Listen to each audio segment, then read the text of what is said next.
Salomón Chertorivsky Woldenberg es secretario de Desarrollo Económico de la Ciudad de México. Nació en esta ciudad, en la Ciudad de México, en 1974. Es licenciado y maestro en Economía por el Instituto Tecnológico Autónomo de México y maestro en Política Pública por la Universidad de Harvard. Entre 2001 y 2006 se desempeñó como coordinador del Gabinete Social del Gobierno del Estado de Michoacán, encabezado por Lázaro Cárdenas Batel. En diciembre de 2006 fue nombrado director general de Diconsa y el 20 de marzo de 2009 comisionado nacional de protección social en salud, encabezando el Seguro Popular. En septiembre de 2011 fue designado titular de la Secretaría de Salud a nivel federal. Salomón Chertorivsky, llegas a la administración pública después de haber tenido una historia académica y fundamentalmente también de participación en iniciativa privada, pero empiezas en Michoacán. ¿Cómo llegas tú a esto? Mira, empiezo realmente en Sedesol Federal, todavía en la administración del presidente Zedillo. Siempre quise ser servidor público. ¿Nunca estuviste en la iniciativa privada? Tuve la oportunidad de emprender un par de negocios. Uno fracasó completamente, al otro le fue bien y fue por coyunturas en la vida. Pero no, mi aspiración desde chiquitito era ser servidor público. Una cosa rara, porque además, pues, claro, digo, como niño yo quería ser servidor público. La verdad es que, bueno, este país recibió a mis bisabuelos que llegaron sin nada y les dio todo. Tuvimos la oportunidad, con tolerancia, con solidaridad, de hacer camino. Y pues yo siempre me sentí en el gusto y en las ganas de poder hacer, poder entregarte a los demás y al país. Y si lo quieres hacer, no hay ningún espacio más importante que el sector público. Cuando llegas a Michoacán, ¿qué es lo que haces ahí? Mira, conozco a Lázaro Cárdenas cuando estaba en campaña. Joven, entusiasta, inteligente, sensible. Y yo regresaba de mi posgrado habiéndome especializado en combate a la pobreza. Todo lo que me empieza a pedir es temas relacionados con programas de combate a la pobreza, política social en general, política de vivienda. Cuando gana, me invita al equipo de transición porque no existía en Michoacán la Secretaría de Desarrollo Social y me invita a diseñar y hacer los primeros esbozos de lo que tendría que ser la Secretaría de Desarrollo Social. Y después, como yo seguía aquí en la Ciudad de México con muchas cosas, me invita a ser su asesor, coordinar el gabinete social, yendo y viniendo a Michoacán. Esto te lleva después a dar un brinco importante en la administración de Felipe Calderón, en un proyecto que fue primero Diconsa, que pues el tema de Diconsa siempre se había manejado, te lo digo abiertamente, como un nido de bandoleros. Era pues el asalto prácticamente, y llegas tú a meter orden en un espacio en donde pues era finalmente muy difícil por los intereses que se habían generado ahí. Fíjate que te decía, yo muchos años antes había estado ya en Sedesol Federal y de Sedesol depende Diconsa.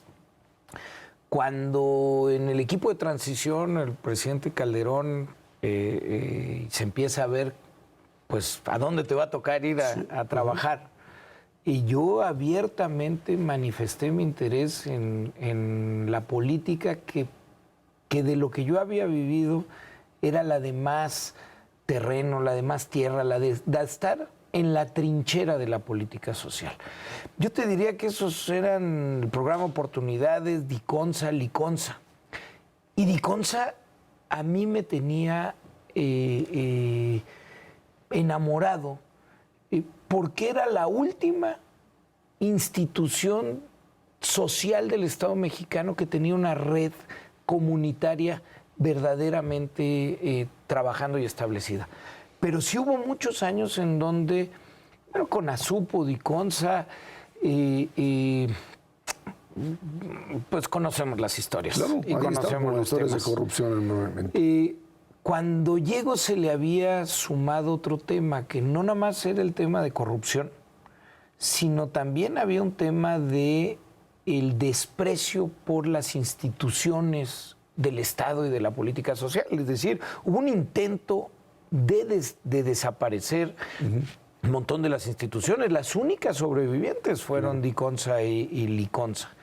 En el caso de Diconsa es una cosa maravillosa, porque yo creo que la gente que nos está escuchando en esta plática, a menos que vivas en comunidades rurales, realmente no tienes una dimensión de lo que es Diconsa, porque antes había los CONASUPERS en las zonas urbanas, en fin, pero una vez que eso se va, son 25,000 tienditas, Esdra, en comunidades de menos de 2,500 habitantes. Es la red de abasto más importante del país. Suma más que Oxxos, sucursales de banco y gasolineras juntas. Es un mundo. Y el potencial de lo que ahí se podía hacer era asombroso. Entonces, sí, en efecto, había la confianza, había el apoyo para tratar de transformarla. Y lo logramos en muchos sentidos. Logramos hacer una reingeniería de la operación. Logramos sanear las finanzas de una empresa que estaba absolutamente quebrada. Asentamos, creo, las bases para una nueva institucionalidad y empezamos a meter otras cosas. Por ejemplo, una bien bonita. Hicimos un convenio con la Fundación Bill y Melinda Gates para hacer los primeros temas de inclusión financiera en comunidades rurales y que la oportunidad es empezar a pagar con tarjeta y a partir de ahí generar nuevos servicios, dado que ya existía la tienda y que llegaba. Y el otro tema de Diconsa, te diría, es que en ese entonces a Diconsa le tocaba abastecer los bienes básicos en desastres naturales. Y ahí fue la gran oportunidad. Y eso era una cosa, Esdra. En el desastre natural se vive lo mejor de las personas, la solidaridad más fuerte y lo peor. Quién le sube sus precios al producto para aprovechándose de la desgracia de la gente, en fin. Entonces fue muy intenso y nos tocaron muchos. Digo, tan solo recordar, me pasé más de 40 y tantos días en Tabasco en las inundaciones del 2007. En fin, no, Diconsa fue una cosa espectacular. Estamos platicando con Salomón Chertorivsky aquí en Línea Directa.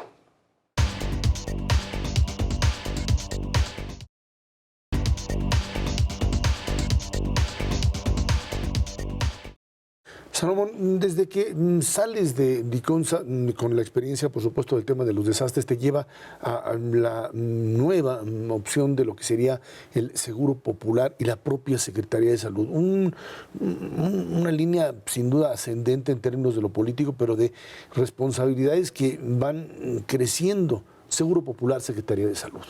Mira, la política social más importante del presidente Calderón iba a ser desde el inicio de su sexenio el Seguro Popular. Y creo que así lo es, y no nada más de ese sexenio. Yo te diría que desde la creación del IMSS en el 43, el Seguro Social como institución es lo más relevante que le ha pasado a la política social y de protección social de nuestro país. Pero había que meter un profundo acelerón para poder concretar lo que hasta en ese momento se buscaba.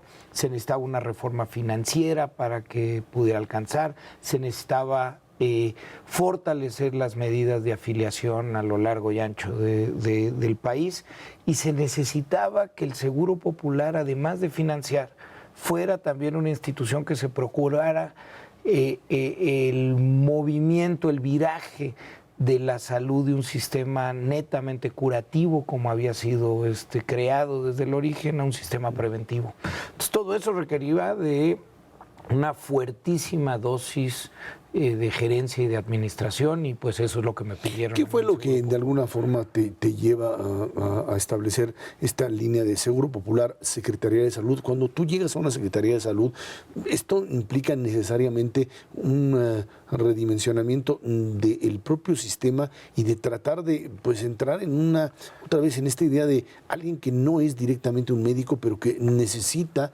tener el conocimiento para instrumentar políticas de salud? Hay varias cosas. Primero, el presidente Calderón insistía mucho que necesitaba un administrador. Y eso es interesante. Digo, a lo largo del mundo, en los países desarrollados, quienes están al frente de las secretarías o los ministerios de salud normalmente no son médicos. Y hemos tenido nosotros extraordinarios secretarios de salud médicos, pero la necesidad de los sistemas de salud actuales en materia de administración, en materia de sacar la salud del consultorio y de la clínica y llevarla a la comunidad, a la calle, al lugar de trabajo, y de los sistemas de financiamiento para la salud, requieren de mucha administración. Entonces, yo te diría, ahí empieza el asunto. Segundo, pues era muy joven. Tenía 36 años cuando me dan la responsabilidad. No nada más la tradición era de médicos, sino de algunas canas. Claro. Entonces, eso requería... Yo creo que el tema es tener la humildad para pues saber lo que no sabes, rodearte de la gente que sí lo sabe. Y pues como decía un anuncio de una librería, leer no hace daño, güey. Exactamente, y aprender rápido. A leer y a dialogar con... Mira, desde que estaba en el Seguro Popular, una vez al mes me reunía con el maestro Soberón, me reunía con el maestro Cumate, me reunía con Juan Ramón de la Fuente, me reunía con José Antonio González Fernández, iba a visitar a Boston a Julio Frenk, escuchaba de los que habían estado todo lo que podía, lo seguía haciendo como secretario de salud. La otra, si bien llegamos a un médico, se necesita la figura del gran médico, ¿no? En Estados Unidos, te decía, el secretario puede no ser médico, pero está el cirujano general. En Inglaterra, el ministro es un miembro del Parlamento, político, en fin, pero está el Chief Medical Officer. Es decir, existe la figura del gran médico. Y bueno, ahí lo que yo traté de hacer es acercar al doctor David Kersenovich al frente del Consejo de Salubridad General para que ahí se construya la política de la ciencia médica, digámoslo así, y combinar las dos cosas. Yo creo que es un tema de irse adaptando, de poner muy claras las prioridades, de saber las líneas de acción y de hacerse de equipos que sean muy robustos para poder hacer la política. Cuando termina esta parte, digamos, de tu gestión, termina el gobierno y de repente tú apareces como secretario de Desarrollo Económico en la administración perredista. Brincaste, no eres un hombre de partido, no lo fuiste nunca, estuviste con Lázaro Cárdenas, luego Felipe Calderón y caminaste junto con él, y de repente entras en la Ciudad de México, en la ciudad de Miguel Ángel Mancera, un no perredista, pero finalmente entras en el área del desarrollo económico, ya no el de la salud, en un marco en donde el tema brincar de una administración panista a una perredista, pues es, dicen algunos, un triple salto mortal, ¿no? Mira, Israel, yo creo que en la normalidad democrática y en transiciones y alternancias que se dan cada vez de manera más natural en nuestro país, el tener servidores públicos profesionales, administradores con capacidad de llevar a cabo la política pública va a ser más normal y no un caso raro como fue el mío. Así es. Debo decirte que conocí a Miguel Ángel Mancera de manera social, pero fuimos interactuando, fuimos dialogando. Me parece un hombre brillante, sensible. Y un par de semanas antes de que terminara la administración me dijo, ¿qué vas a hacer? Y te confieso, pues soy servidor público, Esdra. Yo tenía alguna oferta para irme a dar clases a Estados Unidos. Yo lo que me apasiona, lo que me gusta y donde creo que puedo aportarle más al país es desde el o los gobiernos. Y Miguel Ángel Mancera pues me dijo, vente conmigo. Y le dije, ¿a qué? Me dijo, a desarrollo económico. Sí, en efecto, era así como yo llevaba 15 años hasta ese momento en política social. Es lo que me había entrenado, lo que sabía hacer. La economía y el desarrollo económico no me es ajeno, soy economista, pero además, en efecto, tuve la oportunidad de emprender 2 negocios. Te decía, uno fracasó, otro tuvo mucho éxito. Entonces sé lo que es pagar nómina. Conozco esa parte, pero además mi tesis de licenciatura, y creo que es lo que le llamaba la atención a Miguel Ángel Mancera, no se lo he preguntado, pero mi tesis de licenciatura era un análisis económico de la criminalidad en la Ciudad de México. Entonces me había metido muy fuerte a estudiar la parte económica de esta ciudad. Entonces yo creo que era eso lo que ahí veía, y me invitó y me pareció una oportunidad fantástica de venir a mi ciudad y de tratar de construir en la ciudad. Estamos platicando con Salomón Chertorivsky aquí en Línea Directa.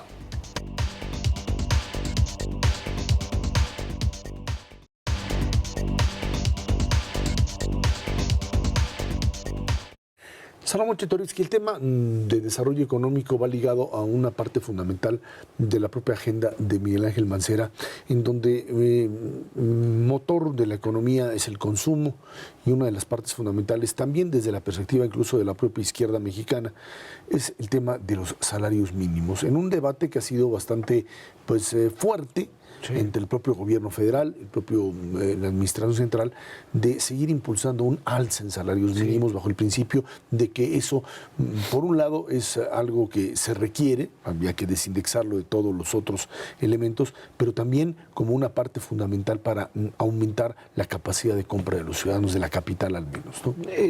Sí, querido Esdra, mira, cuando llegamos al gobierno de la ciudad, hicimos un primer diagnóstico de en qué situación estaba. Y no había mucha información, entonces empezamos a generar un reporte económico trimestral, pues para poder tener un poco el mapa de ruta de las políticas en materia económica. En el tercer reporte, Esdra, salía muy claro que ya habíamos recuperado los empleos que se habían perdido en la crisis del 2008-2009, apenas recuperado. Sin embargo, los nuevos empleos creados estaban aún por debajo de los ingresos que tenían en el año de la crisis. Es decir, México ha tenido por 35 años un proceso de pauperización de sus salarios, y particularmente a partir de la crisis 2008-2009 viene una nueva recruda sobre los salarios de los mexicanos. Empezamos a analizar alternativas de qué se podía hacer. Nos dijo Miguel Ángel Mancera, ¿qué vamos a hacer con este tema de los ingresos de la gente? Analizamos un montón de cosas, la renta básica de ciudadanía, en fin. El salario mínimo, estaba ahí como una de las herramientas constitucionales, y que no solo no había sido usado a lo largo de muchos años, sino que había sido despreciado o había sido mal usado para el control inflacionario. Entonces estaba ahí. En efecto, había que surtir un proceso. Te digo, lo primero fue discutir. Hace 2 años y medio, Esdra, ni siquiera mis amigos economistas que nos formamos en los mismos años me daban el chance de que eso era un tema discutible. Los que nos formamos en la economía ortodoxa de los 90 nos enseñaron que eso era una cosa como que ni se discute. Bueno, lo primero fue poner argumentos, poner evidencia empírica, mostrar lo que estaba sucediendo en el mundo, hacer los modelos para mostrar que en México se podía, trazar la ruta de lo que aquí teníamos que hacer para que eso se diera lugar, entre otras cosas, en efecto, una reforma constitucional que nos llevó a desindexar o desvincular el salario mínimo de todos los precios a los que estaba ligado, de hipotecas de Infonavit. Desde enero de este año lo está. Está completamente desligado el salario mínimo de todo. Hemos mostrado que no solo es viable, que es conveniente.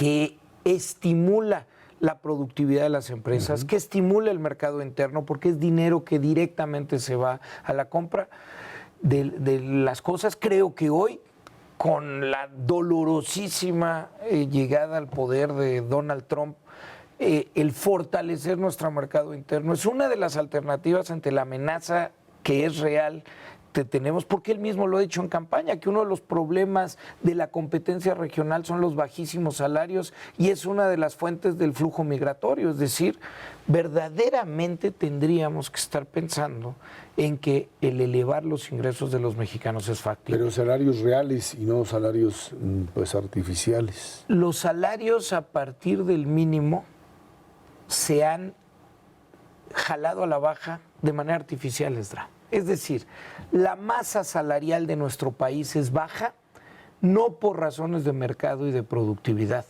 solamente. Son bajos también porque el referente que hemos tenido a lo largo de 35 años ha sido paupérrimo. Y no solo eso, Esdra. El hecho de que exista un salario mínimo es para decir lo siguiente: si tienes que escoger una herramienta para que alguien no vive en pobreza, esa tendría que ser el trabajo. Es decir, un trabajador en el mercado formal que cumple con una jornada completa tendría que poder llegar a su casa y tener una vida con la mínima dignidad. Si hay empresas que no pueden pagar a un empleado formal lo que se requiere para poder vivir con dignidad, son empresas que no quieres. No podemos basar nuestra competitividad en tener esclavos. Y eso es lo que ha pasado, Esdra. Tenemos una de las masas salariales más bajas del mundo, es decir, tenemos muchísimos millones de mexicanos que, a pesar de trabajar duro, son pobres, incluso pobres extremos. Y de algún lado tienes que empezar. ¿No está la informalidad ahí como un elemento que te... Bueno, una de las grandes causas de la informalidad son los bajísimos salarios en el mercado formal. Es decir, la gente busca alternativas para ganarse la vida, para poder comer. Si el mercado formal no te ofrece esas alternativas, pues por supuesto que se abren otras alternativas. Lo que se ha visto en el mundo es que con aumentos en los salarios viene una suerte de propensión a la formalización, porque la gente busca esa alternativa. Mira, y esto no es nada más de México, esto es en serio en el mundo.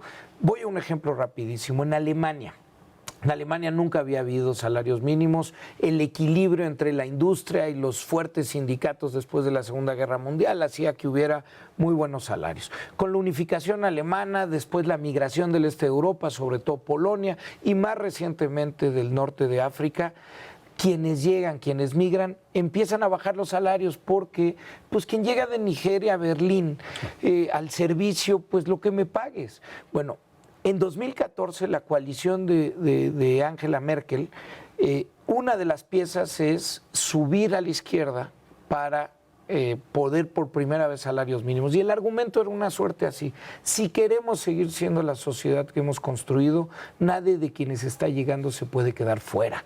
Yo creo que nosotros, si queremos construir comunidad en este país, nadie se puede quedar atrás, y mucho menos quien trabaja. Salomón, yo sé que todo funcionario quiere hacer bien su chamba, pero también seguir en su carrera política. ¿Te ves proyectado para un buen cargo de elección popular? Por ahí dicen jefe de gobierno. ¿Te interesa, verdad? Mira, Esdra, yo quiero que suba el salario mínimo. Yo quiero que concretemos cuál va a ser el futuro de los terrenos del aeropuerto cuando se mude. Y yo creo que tenemos una agenda en estos momentos que nos tiene que hacer concentrarnos. ¿Y qué más? Pues yo quiero seguir sirviendo a mi ciudad y a mi país. Eso, sin lugar a duda, quiero servirla como lo he hecho en los últimos 18 años. Bueno, pues ahí está Salomón Chertorivsky. Muchísimas gracias por estar aquí. Muchas gracias a ti, Esdra. Fue Salomón Chertorivsky aquí en Línea Directa.